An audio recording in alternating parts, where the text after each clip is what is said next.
Is the NBA rigged? Is it not? Is the lottery rigged?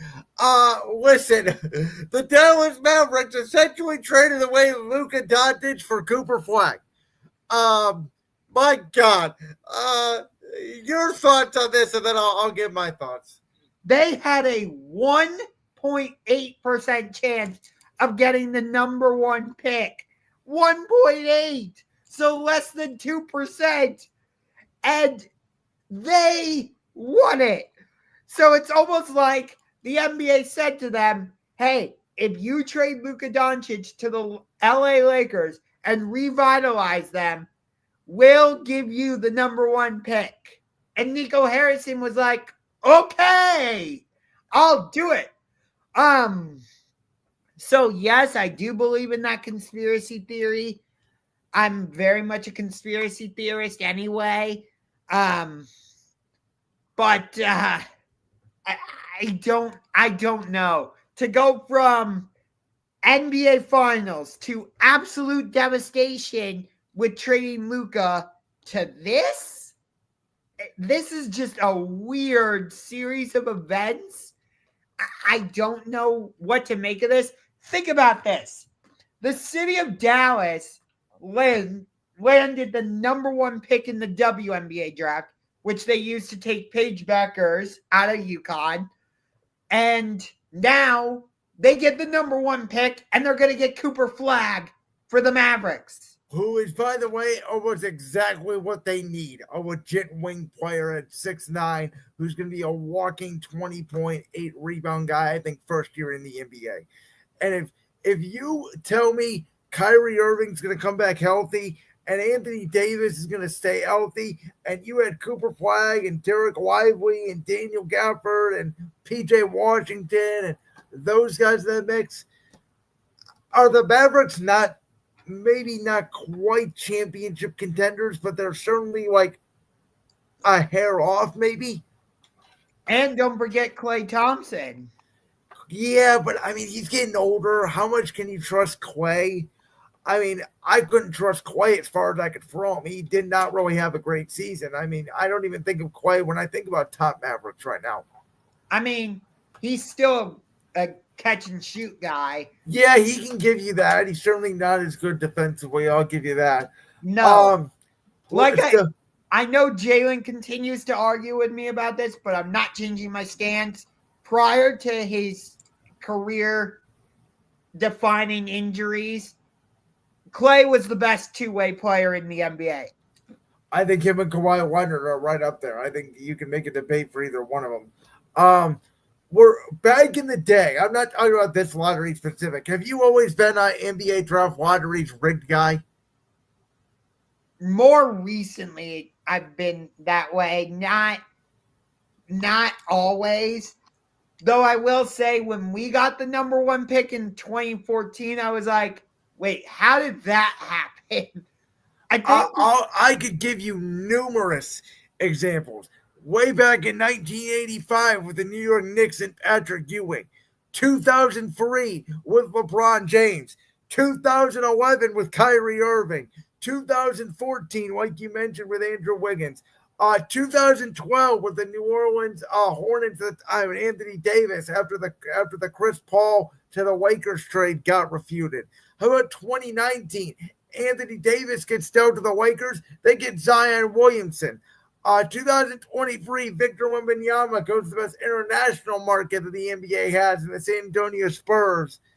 And now this. Yeah, listen, the NBA on the court may not be rigged, but the lottery is certainly rigged. I've always thought the lottery is stupid. I always thought it's stupid that you as a franchise taking your risk with ping pong balls, and now they're talking about potentially doing it in the NFL, which I think would be absolute bullshit. But the Hornets got screwed. The Atlanta Hawks got screwed. The Charlotte Hornets got screwed. The Utah Jazz got screwed. And so, listen, am I excited for Cooper Flagg to be in Dallas? Yeah, I am, because I actually think it'd be a good fit for him. Am I upset he's not going to Philadelphia?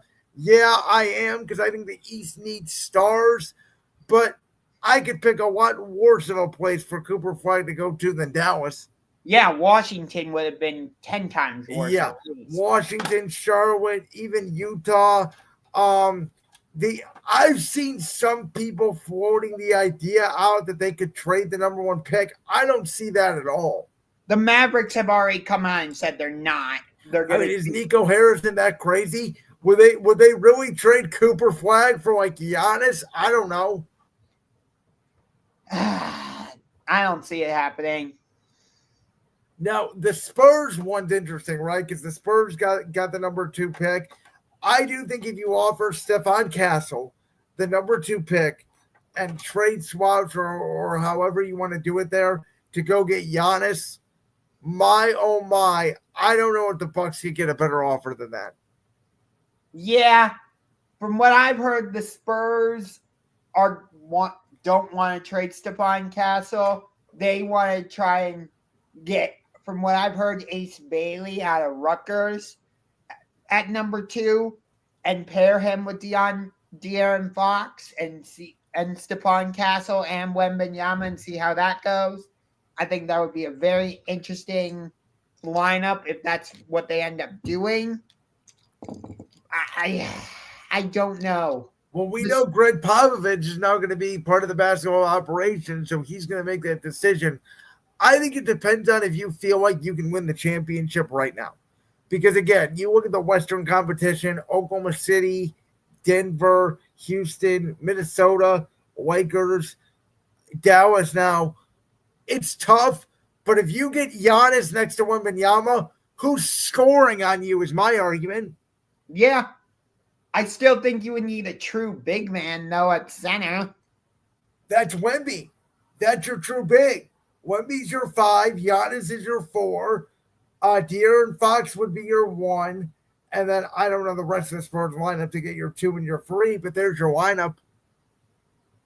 I guess that could work theoretically. How does that not work? It would be David Robinson, Tim Duncan-esque. Because Wemby plays in the lane. You're acting like Wemby doesn't play in the lane. I just don't know. I know most of the centers now step out and shoot the three-pointer, but a lot of them also can get down low and bang. I mean, have you not seen Wemby play a lot with the Spurs? He's a 5-tool player, Josh. He goes out, he goes in the paint, he shoots the free, he leads the league in blocks. He was single-handedly pretty much won 30 games with the Spurs this year before he got hurt. To me, Wemby is a better version of Giannis. That's what he is. I would just have a few questions about Wemby playing at the 5. He's playing the 5 his own career. I don't understand that point, Josh. He's 7'4". What other position is he going to play? I thought the Spurs played him more at like the 4 or the 3. No, he's the 5. He's like a point center. He's basically Ben Simmons on steroids. Except he's actually willing to shoot the damn ball. Yeah. So it's going to be fascinating.